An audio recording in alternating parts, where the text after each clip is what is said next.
नाश्त्यासाठी बनवणार आहे घावणे आणि चटणी। त्यासाठी 2 वाट्या तांदळाचं पीठ घेतलं आहे, त्यामध्ये चवीनुसार मीठ घातलं आहे आणि या ठिकाणी 3 ग्लास पाणी घालून हे घावण्यासाठीचं जे पीठ आहे ते या ठिकाणी मी भिजवून घेतलेलं आहे। तर 2 वाट्या तांदळाचं पीठ होतं, त्यामध्ये मला 3 ग्लास पाणी लागलेलं आहे आणि अशा कन्सिस्टन्सीचं आपल्याला घावण्याचं पीठ जे आहे ते या ठिकाणी भिजवून घ्यायचं आहे।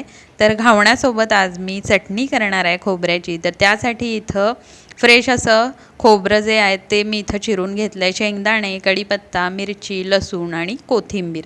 तर मिक्सरच्या भांड्यात हे सगळं साहित्य काढून घेणार आहे, चवीनुसार मीठ घालणार आहे आणि ही जी चटणी आहे मिक्सरला फिरवून घेतली आहे। याला आपण फोडणी देखील देऊ शकतो मोहरीची, पण रॉ चटणीच आम्हाला खूप आवडते।